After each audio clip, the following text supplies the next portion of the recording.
கர்த்தராகிய இயேசுவின் இனிமையுள்ள நாமத்தில் நான் உங்களை வாழ்த்துகிறேன், வரவேற்கிறேன்.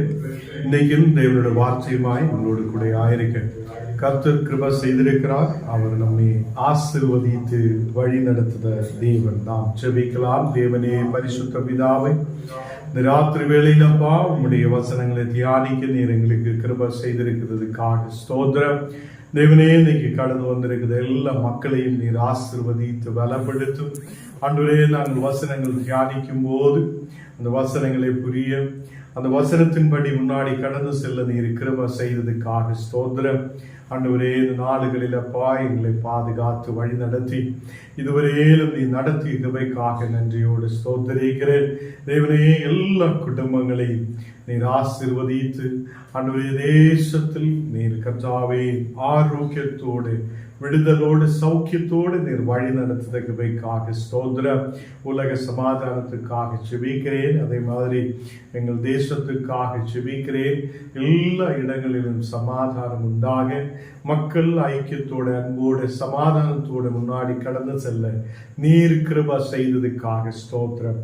தேவனே, இன்னைக்கு அப்பா நாங்கள் கூகுள் மீட்டாய் ஆண்டவரே இன்னைக்கு வசனங்கள் தியானிக்கப்படும் போது உம்முடைய பிரசன்னம் எங்களோடு கூட இருக்கட்டும். இயேசுவின் நாமத்தில் தருவிதாவே, ஆமென், ஆமென். கர்த்தர் நம்மோடு கூட இருந்து நம்மை ஆசீர்வதித்து வழி நடத்துவார். வசனத்துக்கு நேராய் நாம் கடந்து செல்லலாம். மத்தேயு 13ஆம் அதிகாரம் அதிலே 19வது வசனம் நாம் வாசிக்கலாம். மத்தேயு 13ஆம் அதிகாரம் அதிலே 19ஆம் வசனம்.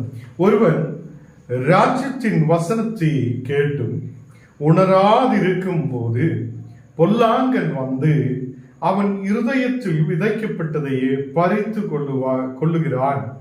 அவனே வழியருகில் விதைக்கப்பட்டவன். கர்த்தர் பிள்ளைகளே, ராஜ்யத்தின் வசனத்தை கேட்டும் தேவனுடைய வார்த்தைகளை கேட்டும் நாம் உணராமல் இருக்குதென்றால் பொல்லாங்கன் வந்து அவர் இருதயத்தில் விதைக்கப்பட்டதையே அதை பறித்து கொண்டு போகுவார் என்று காணப்படுகிறார். நேற்று தினத்தில் நாம் வாசித்து கேட்டிருக்கிற வசனத்தில் யோசேப்புடைய விஷயங்கள் நாம் தியானித்திருக்கிறது. அந்த ஈஜிப்து தேசத்திலே பஞ்சத்தை குறித்து தியானித்திருக்கிறது. அங்கேயும் நல்ல செழிப்பா இருக்கிற 7 வருஷம் அது பஞ்சம் வந்து அந்த செழிப்பான நாடுகளில் காணப்பட்ட எல்லா ஐஸ்வர்யத்தையும் பறித்து விட்டது என்று காணப்படுகிறார். கர்த்தர் பிள்ளைகளே, இன்னைக்கு இங்கே வசனத்தில் சொல்லப்படுகிறது, ராஜ்யத்தின் சுவிசேஷத்தை, ராஜ்யத்தின் வசனத்தை நாம் கேட்டும் அது உணராமல் இருக்குதென்றால், நாம் இப்போது தூங்கிக் கொண்டே இருக்குதென்றால், வசனத்தை புரிந்தும் புரியாமல் இருக்குதென்றால், அதை தெரிந்தும் அதை தேவனுடைய வார்த்தையிலே முன்னாடி நடக்க முடியாதவங்களாய் இருக்குதென்றால், கர்த்தர் பிள்ளைகளே, பொல்லாங்கன் வந்து நம் இருதயத்தில் விதைக்கப்பட்டதையே அதை அவன் பறித்து கொள்ளுவான் என்று காணப்படுகிறான். அப்போ நம் இருதயத்தில் விதைக்கப்பட்ட ஓரோ வசனங்களும் பொல்லாங்கன் வந்து அதை பறித்து கொண்டு போகக்கூடாது. வழி அருகில் விதைக்கப்பட்ட அந்த விதைகளை போல ஆகக்கூடாது. நாம் வழியருகில் விதைக்கப்பட்டவரை போல ஆகக்கூடாது.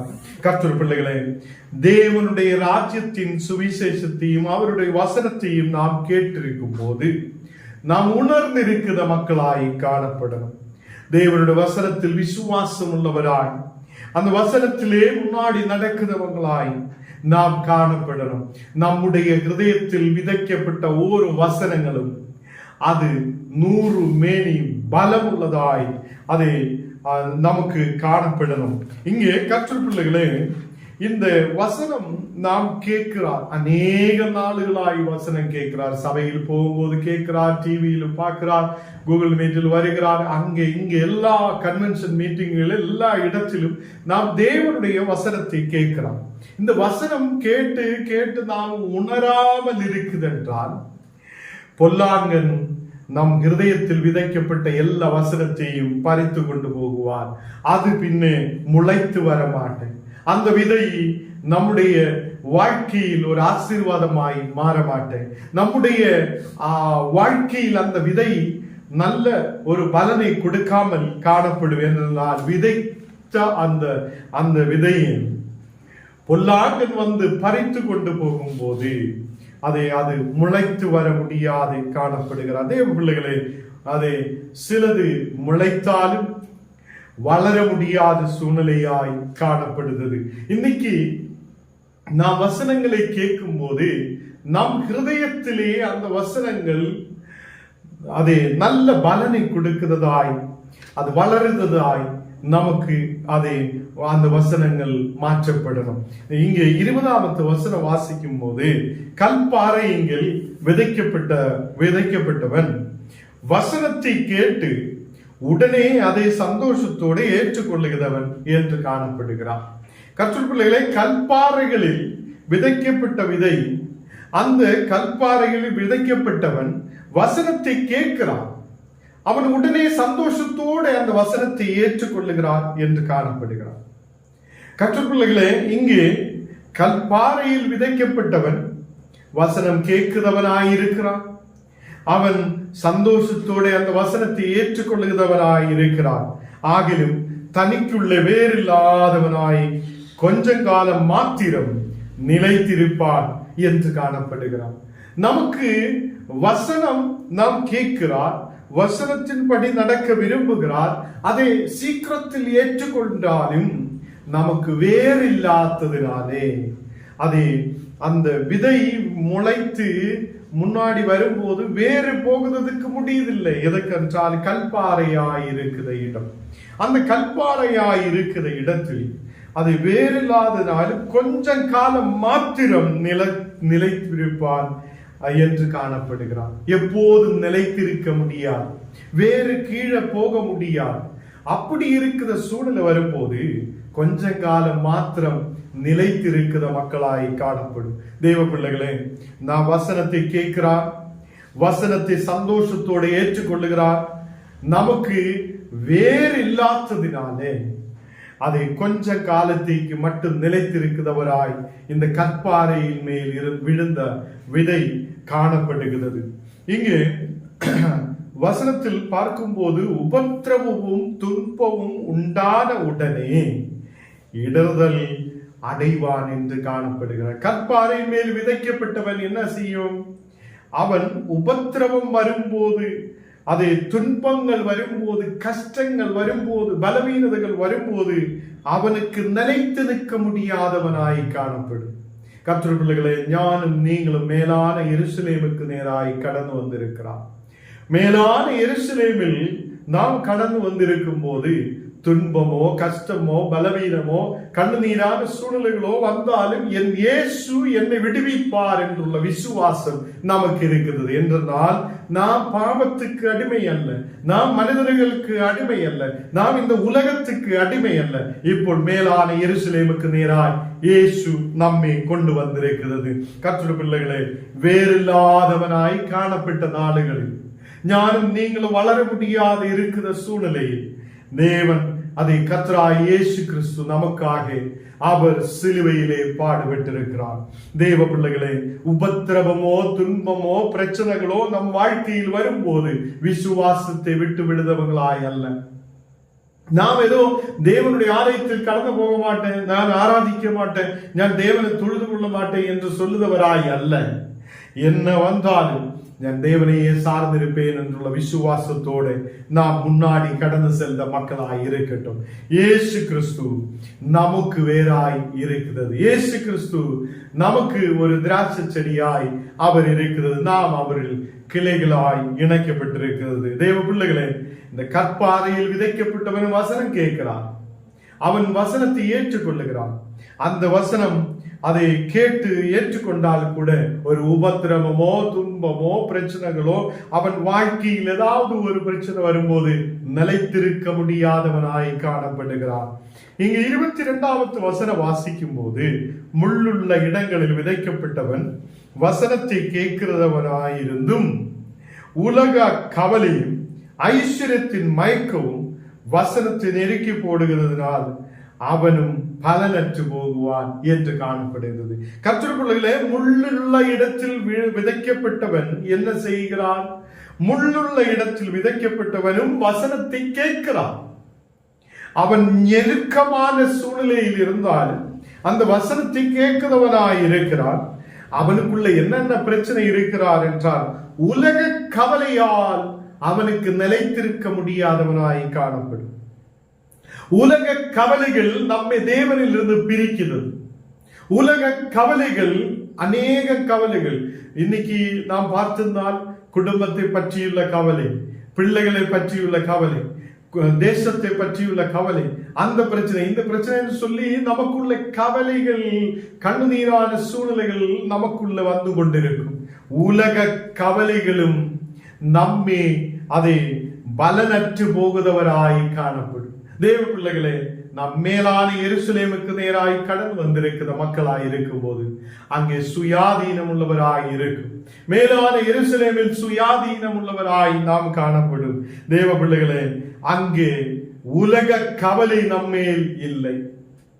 அந்த பாவத்துக்கு அடிமையாய் இருக்கும் போது உலக கவலை இருந்திருக்கலாம். அநேக கவலைகளால் நாம் தேவனிலிருந்து தூரமாய் போயிருக்கலாம். இந்த நாளுகளில் இயேசு கிறிஸ்துவினால் நமக்கு ஒரு புது ஜீவன் கிடைத்திருக்கும் போது, இயேசு கிறிஸ்துவினால் நமக்கு ஒரு நித்திய ஜீவனை அடைய கர்த்தர் கிருபை செய்திருக்கும் போது உலக கவலைகள் நம் வாழ்க்கையிலிருந்து எடுத்து மாற்றப்படும். உலக கவலை, உலகத்தை பற்றியுள்ள கவலை, குடும்பத்தை பற்றியுள்ள கவலை, அநேக கவலைகள் நம் வாழ்க்கையிலிருந்து எடுத்து மாற்றப்படும். ஐஸ்வர்யத்தின் மயக்கம், சில பேருக்கு இந்த நாளுகளில் நன்மைகள் வரும்போது, ஆசீர்வாதங்கள் வரும்போது மயங்கி போகும். அவங்கள் அதை ஐஸ்வர்யத்தின் மயக்கத்திற்குள்ளே கடந்து செல்லும். அவங்கள் ஐஸ்வர்யத்தின் மயக்கத்துக்குள்ளே கடந்து செல்லுத மக்களாய் காணப்படும். தேவ பிள்ளைகளே, இந்த உலக கவலையும் ஐஸ்வர்யத்தின் மயக்கமும் வசனத்தை நெருக்கி போடுகிறது. நமக்கு வசனத்தில் முன்னாடி போக முடியாதவர், எப்போதும் உலக கவலை இருக்கும். பணம் எப்படி சம்பாதிக்கலாம், எப்படி போகலாம், எப்படி வரலாம், அந்த பிரச்சனை இந்த பிரச்சனைன்னு சொல்லி நமக்கு கவலைகள் அநேகம் இருக்கும். அதே மாதிரி ஐஸ்வர்யத்தின் மயக்கத்திற்குள்ள நாம் கடந்து செல்லும் போது வசனத்தில் நிலைநிறுத்து முன்னாடி போக முடியாது இருக்கும். அந்த மனிதனும் பலனற்று போகுதவனாய் காணப்படும். தேவ பிள்ளைகளே, நாம் பலனற்று போகுத மக்களாய் அல்ல. நாம் இந்த வசனத்தை கேட்டு அதை நல்ல நிலத்தில் விதைக்கப்பட்ட வசனத்தை கேட்குதவனே போல, நல்ல நிலத்தில் விதைக்கப்பட்டவனே வசனத்தை கேட்கிறவனாய் இருக்கிறது. நல்ல நிலத்தில் விதைக்கப்பட்டவன் அவன் வசனத்தை கேட்கிறவனாய் காணப்படுகிறான். அவன் உணர்கிறவனுமாயிருந்து, அப்போ வசனத்தை கேட்கிறவனாய் இருக்கிறது. நல்ல நிலத்தில் விதைக்கப்பட்டவன் வசனத்தை கேட்கிறவனாயிருக்கும், அவன் உணர்ந்தவனாயிருக்கும். அல்லேலூயா. இந்த நாளுகளில் அதை அந்த நல்ல நிலத்தில் விதைக்கப்பட்டவன் அதை 100ஆகவும் 60ஆகவும் 30ஆகவும் பலன் தருவார் என்றார். இங்கே இயேசு இந்த உவமையை சொல்லும் போது நல்ல நிலத்தில் விதைக்கப்பட்ட ஒருவனை குறித்து சொல்லுகிறார். நல்ல நிலத்தில் நாம் விதைக்கப்பட்டு என்றால் வசனத்தை கேட்கிறவனாய் இருக்கும், அந்த வசனத்தின்படி நடக்கிறவனாய் இருக்கும், அந்த வசனத்தில் சார்ந்திருக்கிறவன் விசுவாசம் உள்ளவனுமாய் இருக்கும் போது நாம் உணர்கிறவனாய் இருக்கும். தூக்கத்துக்குள்ளே அல்ல, நாம் உணர்ந்தவனாய் இருக்கும், தேவனுக்காக நிற்கிறவனாய் இருக்கும். இந்த உலக மயக்கத்துக்குள்ள இருக்கிறவனாய் அல்ல, ஐஸ்வர்யத்தின் மயக்கத்துக்குள்ள இருக்கிறவனாய் அல்ல, உலக கவலைகளுக்குள்ள இருக்கிறவனாய் அல்ல. இன்னைக்கு என்னை கேட்கிற கர்த்தருடைய பிள்ளைகளே, உங்கள் வாழ்க்கையில் உலக கவலை, அநேக கவலைகள் உன் வாழ்க்கையில் இருக்குதென்றால் நீ தேவனுக்காக நிற்க முடியாத இருக்கும், விசுவாசத்தில் நிலைத்திருக்க முடியாதவனாய் இருக்கும், பலனை கொடுக்க முடியாதவனாய் இருக்கும். அந்த உலக கவலைகள் நம்மை விட்டு மாற்றப்படட்டும், ஐஸ்வர்யத்தின் மயக்கங்கள் நம்மை விட்டு மாற்றப்படட்டும். தேவ பிள்ளைகளே, உபத்திரவமோ துன்பமோ பிரச்சனைகளோ உண்டாகும் போது நாம் இந்த விசுவாசத்தை விட்டு விலகுதவராய் அல்ல. உபத்திரவமோ துன்பமோ பிரச்சனைகளோ வரும்போது அதை நிலைத்திருக்கிறவங்களாய் நாம் காணப்படணும். இங்க நல்ல நிலத்தில் விதைக்கப்பட்டவன் அவன் வசனத்தை கேட்கிறவனாய் இருந்தும், அவன் உணர்வுள்ளவனாய் இருந்தும், உணர்கிறவனாய் இருந்தும் 100ஆகவும் 60ஆகவும் 30ஆகவும் பலன் தருகிற ஒருவனாய் மாற்றப்படுகிறது. இயேசு திருப்பியும் இந்த அதிகாரத்தில் ஒரு உபமையை சொல்லுகிறார். பரலோக ராஜ்யம் தன் நிலத்தில் நல்ல விதையை விதைக்கப்பட்ட மனுஷனுக்கு ஒப்பாய் இருக்கிறது என்று காணப்படுகிறார். நாம் இங்கே அதை இப்போ நாம் வாசிச்சு கேட்ட இந்த வசனங்கள், தியானித்த வசனங்களில் எல்லாம் விதைக்கப்பட்டவன் என்று காணப்படுகிறது. கல்பாறையில் விதைக்கப்பட்டவன், அதே மாதிரி முள்ளுகளுக்கு இடையில் விதைக்கப்பட்டவன், அதே இங்கே வழியருகில் விதைக்கப்பட்டவன், அதே மாதிரி நல்ல நிலத்தில் விதைக்கப்பட்டவன். இப்போ இங்கே நல்ல நிலத்தில் நல்ல விதையை, தன் நிலத்திலே நல்ல விதையை விதைக்கப்பட்ட ஒரு மனுஷனுக்கு ஒப்பாய் இருக்கிறார் என்று காணப்படுகிறார். தேவ பிள்ளைகளே, பரலோக ராஜ்யம், மேலான எருசலேம், அது தன் நிலத்திலே நல்ல விதையை போட்ட ஒரு மனிதனுக்கு ஒப்பாய் இருக்கிறது. நாம் எல்லாரும் விதையை போடும் போது நல்ல விதையாய் இருக்குதா, அது நமக்கு நல்ல பலனை கொடுக்குமா என்றெல்லாம் பார்த்துதான் நாம் விதையை போடும். கர்த்தர் பிள்ளைகளே, அப்படிப்பட்ட ஒரு புத்தியுள்ள நல்ல ஒரு மனிதனாய் இருக்கிறார். அவருக்கு ஒப்பாய் இருக்கிறது பரலோக ராஜ்யம் என்று சொல்லப்படுகிறார்.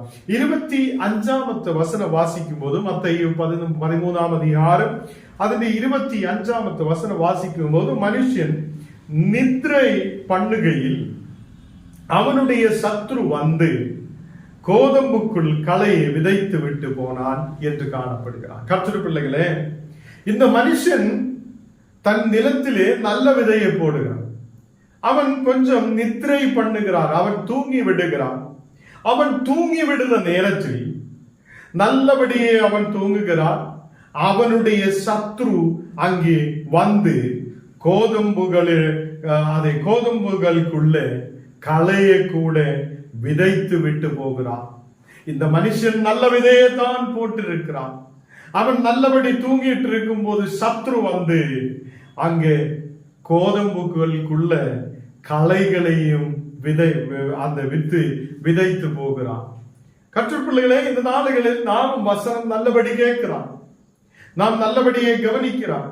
சில நேரத்தில் நாம் தூங்கி விடும் போது, சில நேரத்தில் தேவனிலிருந்து தூரமாய் போகும். தூக்கம் சொல்லும் போது தேவனிலிருந்து தூரமாய் போகுத ஒரு சூழ்நிலை இருக்கும் போது, சில நேரத்தில் விசுவாசம் கெட்டு போகுத சூழ்நிலை இருக்கும் போது, தேவனை நீ என்ன செய்யும், கர்த்தர் எனக்கு என்ன கொடுக்கும், இவ்வளவு நாள் ஜெபிச்சுட்டு என்ன பிரயோஜனம் என்றெல்லாம் சொல்லி நம்ம மனது குழப்பிட்டே இருந்து தேவனிலிருந்து தூரமாய் போகும் போது, உனக்குள்ள களையை கூட சத்ரு விதைத்து விடும். வசனமும் நல்ல வசனமும் இருக்கிறான், நல்ல விதையும் அங்கே இருக்கிறான், களையும் அங்கே இருக்கும். 26 வசனத்தில் வாசிக்கும் போது, பயிரானது வளர்ந்து கதிர் விட்ட போது களையும் காணப்பட்டது. இந்த பயிர் அங்கே நல்லபடி வளர்ந்து வருகிறான். அந்த பயிர் வளரும் போது அங்கே களையையும் காணப்பட்டது. அவங்க விதைத்து விடாத செடிகள் அங்கே முளைத்து வருகிறது. அப்போ அங்கே எஜமானனுடைய வேலைக்கார் அவனிடத்தில் வந்து, ஆண்டவரே, நீர் உமது நிலத்தில் நல்ல விதையை விதைக்கிறவல்லையா, பின்னே அதில் களை எப்படி வந்திருக்கிறார் என்று அந்த வேலைக்காரர்கள் கேட்கிறார். அப்போ இப்ப வேலைக்காரர்கள் பார்க்கும் போது அந்த நிலத்தில் நல்ல விதையும் அங்கே இருக்கிறது, நல்ல செடிகளும் இருக்கிறது, களையும் அங்கே இருக்கிறது. கர்த்தர் பிள்ளைகளே, நல்ல செடியும் அது களையும் ஒரே மாதிரி வளர்ந்து வருகிறது.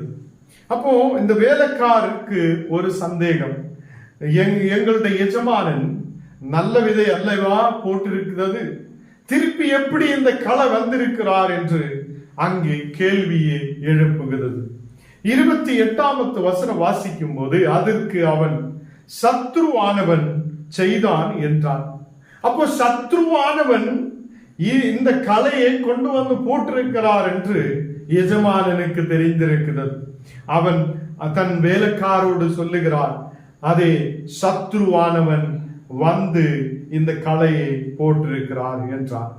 அப்பொழுது வேலைக்காரன், நாங்கள் போய் அவைகளை புடுங்கி போட உமக்கு சித்தமா என்று கேட்கிறார். நாங்கள் போய் அந்த களைகளை புடுங்கி அதை அங்கே இருந்து தூக்கி போடலாம் என்று சொல்லி அவங்கள்ட்ட கேள்வி கேட்டிருக்கிறது. அதற்கு எஜமானன் சொல்லுகிறார், அதற்கு அவர், வேண்டாம், களைகளை புடுங்கும் போது நீங்கள் கோதுமையும் கூட வேரோடு புடுங்காதபடிக்கு அறுக்கும் போது அவைகளே அது வரைக்கும் வளர விடுங்கள் என்று சொல்லுகிறார். கர்த்தருடைய பிள்ளைகளே, அவருக்கு ஒரு கோதம்பு செடி கூட அங்கே இருந்து புடுங்கிவிடக் கூடாது என்று அவருக்கு இருக்கிறது. அவருக்கு ஒரு சித்தம் இருக்கிறது. கர்த்தருடைய பிள்ளைகளே, ஞானம் நீங்களும் இந்த உலகத்தில் நாசம் அடைய கூடாது என்றது தேவ சித்தம். தேவனுடைய அதை விருப்பமாய் இருக்கிறது. நாம் தேவனால், கர்த்தராய் இயேசு கிறிஸ்துவினால் ஒரு விடுதலை பெற்றுக் கொள்ளலாம், தேவனுக்கு முன்பாக வர வேண்டும் என்று தேவ சித்தமாய் இருக்கிறது. இந்த நாடுகளில் அது இங்கு வசனத்தில் பார்க்கும்போது பார்க்க முடிகிறது. அங்க நிற்கிற நல்ல கோதம்பும் இந்த களைகளும் இருக்கும் போது, களை செடிகளை எல்லாம் புடுங்கி எடுக்கும் போது இந்த கோதம்பையும் கூட நீங்கள் அதை பிடுங்கி எடுக்கும். அதனாலே அது அறுக்கும்படி அது வளரட்டும் என்று சொல்லுகிறான். தேவ பிள்ளைகளே, நமக்கு சுற்றிலும் அநேகம் சத்துருக்கள் இருக்கலாம். சாத்தானுடைய கிரியைகள் நம்மை தாக்கலாம். நாம் அதிலிருந்து வெற்றி கொள்ளுதவங்களாய் இருக்கணும். கலைகள் நம்மை பலன் கொடுக்காதபடிக்கு தடை வைக்க கூடாது. இல்லைனால் நம்மை கலைகளோடு கூட சேர்த்து நம்மையும் புடுங்கி எடுக்க கூடாது. இந்த உலகத்தில் நாம் இருக்கும் போது தேவன் நம்மை பாதுகாக்குதவராய் இருக்கிறார் என்று நாம் நம்பிக்கை வைக்கிறார். தேவ பிள்ளைகளை, எஜமானன் சொல்லுகிறார், ரெண்டும் வளரட்டும், அந்த அறுக்கும்படி அதுவரைக்கும் அது வளரட்டும் என்று சொல்லப்படுகிறார். 30வது வசனம் வாசிக்கும் போது, அறுப்பு காலத்தில் நான் அறுக்குதவர்களை நோக்கி முதலாவது களைகளை பிடுங்கி அவைகளை சுட்டெரிக்குவதற்கு கட்டுகளாக கட்டுங்கள் என்று சொல்லுகிறார். கர்த்தருடைய பிள்ளைகளே, இந்த அறுப்பு காலம் வரும்போது, எல்லாம் நல்ல நிலையில் விளைவு வரும்போது அந்த எஜமானன் சொல்லுகிறார், நான் அதை அறுக்குதவங்களை நோக்கி சொல்லுகிறார், முதலாவது களைகளை பிடுங்கி எடுங்கள் என்று சொல்லுகிறார். அந்த களைகளை பிடுங்கி எடுத்து கட்டி அதை கட்டுகளாய் கட்டி அதை எரித்து போடுங்கள், சுட்டெரிக்குங்கள் என்று சொல்லப்படுகிறார். தேவ பிள்ளைகளே, நாம் களைகளாய் இருக்குது என்றால் ஒரு நாள் நம்மை கட்டி புடுங்கி எடுத்து கட்டி நம்மை சுட்டெரிக்கும். இதனாலதான் இயேசு தன் ஜீவனை கொடுத்து நம்மை பாவத்திலிருந்து விடுதலை கொடுத்து நம்மை ஒரு ரட்சிப்புக்குள்ளே கொண்டு வந்திருக்கிறது. நாம் களைகளாய் இருக்கக்கூடாது. நாம் நல்ல கோதம்பு செடிகளாய் இருக்குத, நல்ல பலனை கொடுக்கிற மக்களாய் இருக்குத ஒரு அனுபவம் நமக்கு இருக்கப்படணும். தேவ பிள்ளைகளே, அறுப்பு காலம் வரும்போது எஜமானன் சொல்லு, அதை முதலாவது களைகளை பிடுங்கி எடுங்கள், அவைகளை கட்டி அவைகளை சுட்டெரிக்குங்கள் என்று சொல்லப்படும். இங்கே கோதுமையோ என் களஞ்சியத்தில் சேர்த்து வையுங்கள் என்பேன் என்று காணப்படுகிறது. அப்போ அந்த கோதுமை எல்லாம் அவருடைய களஞ்சியத்தில் சேர்த்து வைக்கிறது. தேவ பிள்ளைகளே, மேலான எருசலேமில் ஞானும் நீங்களும் கடந்து வந்திருக்கும் போது, இந்த உலக பிரகாரமான எருசலேமில் அல்ல, இந்த உலகத்திலே ஏதோ ஒரு பொருளுக்கு பின்னாலே அல்ல, நாம் மேலான எருசலேமுக்கு நேராய் கடந்து வந்திருக்கும் போது, நாம் சுட்டெரிக்கப்படுவதற்காக அல்ல, நாம் நாசமடைவதற்காக அல்ல, தேவன் நம்மை கோதம்பு எப்படி அவருடைய களஞ்சியத்தில் சேர்த்து வைத்திருக்குதோ அதே மாதிரி நம்மையும் நல்லபடியே அவரோடு கூட வைப்பார் என்று எனக்கும் உங்களுக்கும் நம்பிக்கை இருக்கிறது. தேவ பிள்ளைகளே, களையும் சேர்ந்து வளருகிறார். களையே அதை பலனில்லாததாய் காணப்படும் போது, சத்ரு விதைத்த ஒரு விதையாய் காணப்படும் போது, அந்த எஜமானன் அதை கட்டி அதை அறுத்து கெட்டி அதை சுட்டெரிக்கிறார். அதை யாரும் சேர்த்து வைக்கிறது இல்லை, அது தீயிலே சுட்டெரிக்கப்படுகிறது என்று காணப்படுகிறது. தேவ பிள்ளைகளே, கடைசி நாளுகளில் இதே மாதிரி தேவனை தெரியாமல் அநேக மக்கள் இருக்கும். தேவனுக்கு விரோதமாக இருந்த மக்கள், அதே நல்ல தேவனை தெரிந்த மக்கள், தேவனோடு கூட இருந்தவர்கள் எல்லாம் அந்த மேலான எருசலேமுக்கு நேராய் கடந்து வர முடிந்தவங்களாய் இருக்கும். தேவ பிள்ளைகளை, இந்த நாளுகளில் நாம் 2 உபமைகளை இங்கே பார்த்திருக்கிறது. ஒன்று, கல்பாறையில் விதைக்கப்பட்டவன், முள்ளின் மேல் விதைக்கப்பட்டவன், வழியருகில் விதைக்கப்பட்டவன், அதே மாதிரி நல்ல நிலத்தில் விதைக்கப்பட்டவன். இப்போ 2வதாக நாம் பார்த்திருக்கிற அந்த ஒரு உபமா, அங்கே தேவன் சொல்ற உபமை என்னென்றால், அது தேவனுடைய ராஜ்யம் தன் நிலத்தில் நல்ல விதையை போட்ட ஒரு மனிதன். அவன் நல்ல விதையே போட்டுக்கொண்டே இருந்திருக்கிறான். அவன் தூங்கி விடும்போதுதான் சத்ரு அங்கே நுழைந்திருக்கிறது. தேவ பிள்ளைகளை, நாம் வசனம் கேட்கிறான், நல்லபடி இருக்கிறார், முன்னாடி போகும்போது சத்ரு நமக்குள்ளே நுழையக்கூடாது. சத்ரு நுழைஞ்சு களையை போட்டாலும் அந்த எஜமானன் சொன்ன மாதிரி அந்த களையும் வளரட்டும், அவர் போட்ட நல்ல விதையும் வளரட்டும்.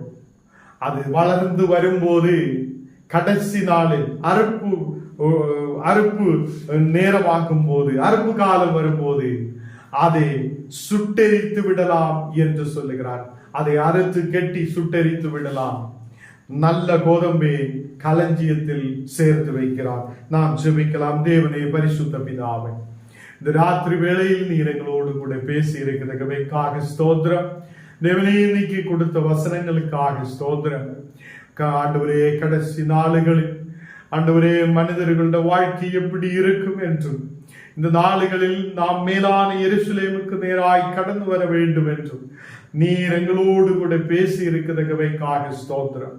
ஆண்டவரே, நாங்கள் ஏதோ ஒரு பிரச்சனை வரும்போது, ஏதோ துன்பங்கள், கஷ்டங்கள், பலவீனங்கள் போல வரும்போது உம்மை விட்டு தூரமாய் போகுதவராய் அல்ல, நல்ல பலனை கொடுக்கிற மக்களாய் இருக்க தேவனே, நீர் எங்களுக்கு கிருபை செய்ததுக்காக ஸ்தோத்திரம். அதே மாதிரி அப்பா, தூங்கி விடாமல் உணர்ந்திருக்கிற மக்களாய் இருந்து 100, 60, 30 பலனை கொடுக்கிறவங்களாய் காணப்பட தேவனே, நீர் கிருபை செய்ததுக்காக ஸ்தோத்திரம். எல்லா பலவீனதைகளை மாற்றி, எல்லா கண்ணீரான சூழ்நிலைகளை மாற்றி இந்த நாளுகளில் நீர் எங்களை பலப்படுத்தி ஆசீர்வதிக்கிறதுக்காக ஸ்தோத்திரம். எங்கள் தேசத்தை ஆசீர்வதி. உலகத்திலே எல்லா நாடுகளிலும் தேவ சமாதானம் இறங்கி வரப்படட்டும். இந்த நாளுகளில் தேசங்கள் சமாதானத்துக்குள்ளே கடந்து வர, ஜனம் சமாதானத்துக்குள்ளே கடந்து வர நீர் கிருபை செய்ததுக்காக ஸ்தோத்திரம். எங்களை முற்றிலும் தாழ்த்துகிறேன், அர்ப்பணிக்கிறேன். இயேசுவின் நாமத்தில் தரமிதாவே, ஆமீன், ஆமீன். கர்த்தர் நம்மை ஆசீர்வதித்து வழி நடத்துவார். ஆமீன்.